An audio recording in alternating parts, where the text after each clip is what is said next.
ഇതിൻ്റെ അന്ന് ഞങ്ങൾ ഫുഡൊക്കെ കഴിച്ച് കഴിഞ്ഞപ്പം നേരെ ഇറങ്ങിയത് കിങ്ഡം ടവർ കാണാനാണ്. സൗദി അറേബ്യയിലെ ഏറ്റവും ഉയരം കൂടിയ ടവറാണ് കിങ്ഡം ടവർ. 302.3 മീറ്ററിൽ 99 നിലകളിലായിട്ടാണ് ഇതിൻ്റെ ഡിസൈൻ ഉള്ളത്. ടവറിൻ്റെ ഏറ്റവും മുകളിലത്തെ ഭാഗം ഒരു പ്രത്യേകതരം ആർക്കിടെക്ചറിലാണ് ചെയ്തിട്ടുള്ളത്. വേറെ എവിടെയും ഇങ്ങനൊരു ഡിസൈൻ ഞാൻ കണ്ടിട്ടില്ല. അത് നല്ല രസമുണ്ട് കാണാൻ. രാത്രിയിലാണ് ഇതിൻ്റെ ഭംഗി കൂടുതൽ നമുക്ക് ആസ്വദിക്കാൻ പറ്റും. കാരണം ഫുള്ള് ലൈറ്റ് ഷോ ഉണ്ടാവും. അപ്പോൾ വളരെ ദൂരെ നിന്ന് വരെ നമുക്കത് കാണാൻ പറ്റും. നല്ല രസം ഉണ്ടാവും അത് കാണാൻ. ഞങ്ങൾ അങ്ങനെ പുറത്തൊക്കെ പോകുന്ന സമയത്ത് കണ്ടിട്ടുണ്ട് അങ്ങനെ. പിന്നെ ഇതിൻ്റെ മെയിൻ അട്രാക്ഷൻ എന്ന് പറയുന്നത് 99ാം നിലയിലെ സ്കൈ ബ്രിഡ്ജാണ്. റിയാദ് സിറ്റീൻ്റെ ഫുൾ ഭംഗിയും നമുക്ക് ആ സ്കൈ ബ്രിഡ്ജിൽ കയറിയാലേ ആസ്വദിക്കാൻ പറ്റും. റിസപ്ഷനിലൂടെ കയറി ഞങ്ങൾ ലിഫ്റ്റിന് വേണ്ടി വെയിറ്റ് ചെയ്യായിരുന്നു. അപ്പോഴാണ് ചെറിയൊരു ബേബി വന്നിട്ട് ഇവമോളെ കണ്ടിട്ട് വന്ന് കെട്ടിപ്പിടിച്ചു, മാലയൊക്കെ പിടിച്ച് നോക്കി. ഇവമോക്കാണെങ്കിൽ പേടിയായി. കുറച്ച് നേരം നിന്ന് ഞാൻ പറഞ്ഞു വാ ഒന്നും ചെയ്യില്ല എന്നൊക്കെ പറഞ്ഞപ്പോൾ ഒന്ന് അവിടെ അടങ്ങി നിന്നു. പിന്നെ ആ ബേബീൻ്റെ ഫാദറാണ് ഉണ്ടായിരുന്നത് കൂടെ. പിന്നെ ഞങ്ങൾ ലിഫ്റ്റ് വന്നപ്പോൾ വേഗം ലിഫ്റ്റിൽ കയറി. ഫുള്ള് ഗ്ലാസിൻ്റെ ലിഫ്റ്റ് ആയതുകൊണ്ട് നമുക്ക് പുറത്തേക്ക് വ്യൂ ഉണ്ടായിരുന്നു. അപ്പം നല്ല രസമുണ്ട്. മാളിൻ്റെ ഫുൾ വ്യൂ നമുക്ക് അറിയാൻ പറ്റി. എന്തൊക്കെ ഷോപ്സ് എവിടേക്കാണുള്ളത് എന്നൊക്കെ കാണാൻ പറ്റി. ഇവമോൾ പിന്നെ എല്ലാ ഷോപ്പിലും കയറി ഹായ് ബൈ പറഞ്ഞിറങ്ങുന്നുണ്ട്. ചില സമയത്ത് അവിടെ പോയി പിടിച്ച് കൊണ്ടുവരണം ആളെ, ചിലപ്പോൾ കാണാൻ കിട്ടില്ല. അങ്ങനെ പിന്നെ ഞങ്ങൾ നടന്ന് സ്കൈ ബ്രിഡ്ജിൻ്റെ അവിടെ എത്തി. ഒരുപാട് സമയം വേസ്റ്റ് ചെയ്യണ്ടല്ലോ എന്ന് വെച്ച് ഞങ്ങൾ നേരെ പോയത് അങ്ങോട്ടാണ്. സ്കൈ ബ്രിഡ്ജിൻ്റെ അവിടേക്ക് എൻ്റർ ചെയ്യണമെങ്കിൽ ടിക്കറ്റ് ചാർജ് ഉണ്ട്. അത് പെർ ഹെഡ് 69 റിയാലാണ്. മോക്ക് ടിക്കറ്റിൻ്റെ ആവശ്യം വന്നില്ല. അങ്ങനെ ഞങ്ങൾ ടിക്കറ്റ് എടുത്തു. അതിൻ്റെ ഉള്ളിൽ കുറച്ച് സമയം വെയിറ്റ് ചെയ്യണം. നമുക്ക് ലിഫ്റ്റിൽ കയറണമെങ്കിൽ കുറച്ച് ആൾക്കാരെ മാത്രമേ ആദ്യം കയറ്റുള്ളൂ. ലിഫ്റ്റിന് ഒരു ലിമിറ്റ് ഉണ്ടല്ലോ.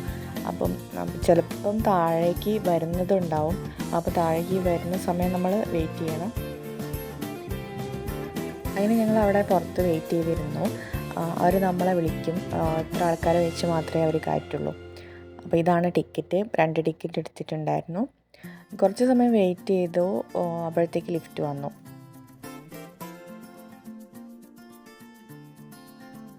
ഇവമോളെ എടുക്കട്ടെ എന്ന് ചോദിച്ചിട്ട് സമ്മതിച്ചില്ല. അപ്പോൾ നടക്കന്നെ വേണം. അങ്ങനെ കൈ പിടിച്ച് നടന്നു വന്നു. ലിഫ്റ്റിൽ ഉള്ളിലേക്ക് കയറി. ഞങ്ങൾ വിചാരിച്ചു ആദ്യം ഒരു ലിഫ്റ്റിൽ കയറിയാൽ മതിയെന്ന്. പക്ഷേ ഒരു ലിഫ്റ്റിലല്ല. ഒരു 87ാമത്തെ ഫ്ലോർ എത്തുന്ന സമയത്ത് ഇറങ്ങിയിട്ട് പിന്നെ വേറൊരു ലിഫ്റ്റിൽ കയറണം. ആ ലിഫ്റ്റിൽ കയറിയിട്ടാണ് പിന്നെ 99ാമത്തെ ഫ്ലോറിൽ നമ്മളെ ഡ്രോപ്പ് ചെയ്യാം.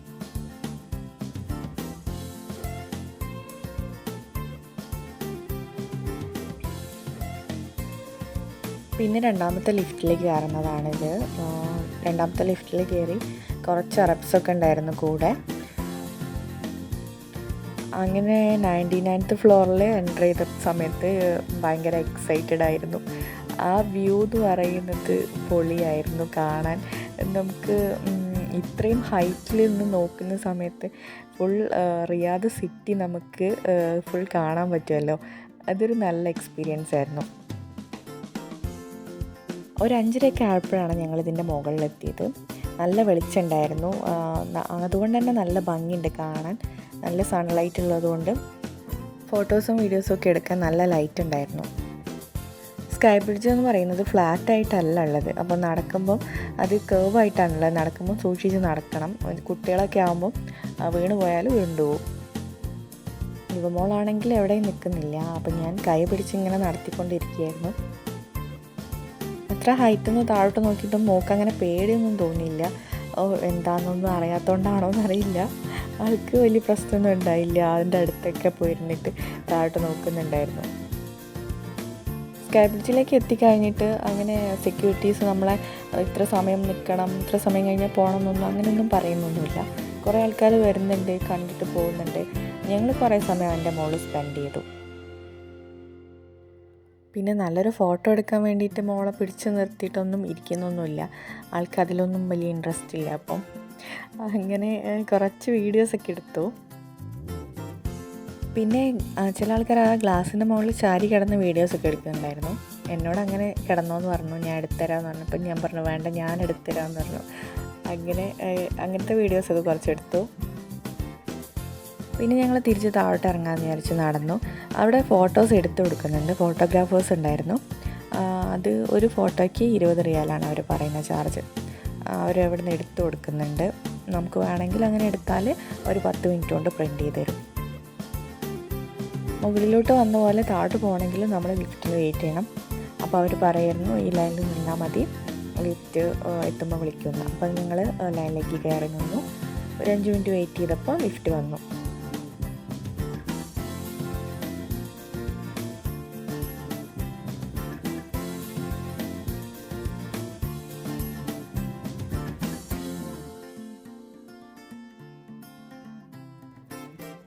അങ്ങനെ കയറിയ ഫ്ലോറിൽ തന്നെ തിരിച്ചെത്തി. പിന്നെ നമ്മൾ നടക്കുന്ന വഴിയിലൂടെ ആ ടവറിൻ്റെ കുറച്ച് ഡീറ്റെയിൽസൊക്കെ കൊടുത്തിട്ടുണ്ടായിരുന്നു. അതൊക്കെ വായിച്ച് ഞങ്ങൾ പുറത്തേക്ക് ഇറങ്ങി. തിരിച്ച് താഴോട്ട് വരുന്ന സമയത്ത് H&Mൻ്റെ ഒരു ഷോപ്പിലേക്ക് നമ്മൾ ഓടിക്കയറി. അവിടെ നിന്ന് തിരിച്ചെടുത്തുകൊണ്ട് വരുന്ന സീനാണിത്. താഴോട്ട് ഇറങ്ങിയ സമയത്ത് ഈ ഒരു പിയാനോ നല്ല ഭംഗിയിൽ സെറ്റ് ചെയ്ത് വെച്ച കണ്ടു. അപ്പോൾ ഇവമോൾ ആ ഫ്ലവേഴ്സൊക്കെ കണ്ടപ്പോൾ അതിൻ്റെ ഉള്ളിൽ ഓടിക്കയറി. ഇത് ഊതാണ്, ഊതിൻ്റെ ഒരു ഷോപ്പാണ്. അതിൻ്റെ മരമാണ് ഇതിങ്ങനെ വെച്ചിട്ടുള്ളത്. നല്ല ഭംഗി തോന്നി, അങ്ങനെ എടുത്താണ് വീഡിയോ. അങ്ങനെ തിരിച്ച് ഞങ്ങൾ കാർ പാർക്കിങ്ങിലേക്ക് നടക്കുകയാണ്. ഈ ബോൺസൈ ടൈപ്പ് മരം ഇങ്ങനെ വെച്ചിട്ടുണ്ടായിരുന്നു. കുറേ മരങ്ങളുണ്ട്, അതിൻ്റെ ഫ്രണ്ടിൽ ഇങ്ങനെ സെറ്റ് ചെയ്ത് വെച്ചിട്ടുണ്ട്. പിന്നെ താഴോട്ട് നടക്കുന്ന സമയത്ത് അവിടെ ഒരു ചെറിയൊരു പുല്ലൊക്കെ സെറ്റ് ചെയ്ത് വെച്ചൊരു ഏരിയ ഉണ്ട്. അവിടുന്ന് കുറേ ആൾക്കാർ ഫോട്ടോസൊക്കെ എടുക്കുന്നുണ്ടായിരുന്നു. അപ്പോൾ ഇവമോക്കും അതിൻ്റെ ഉള്ളിൽ കയറണം എന്ന് പറഞ്ഞ് അങ്ങനെ കയറി കുറച്ച് അതിൽ നടന്നു.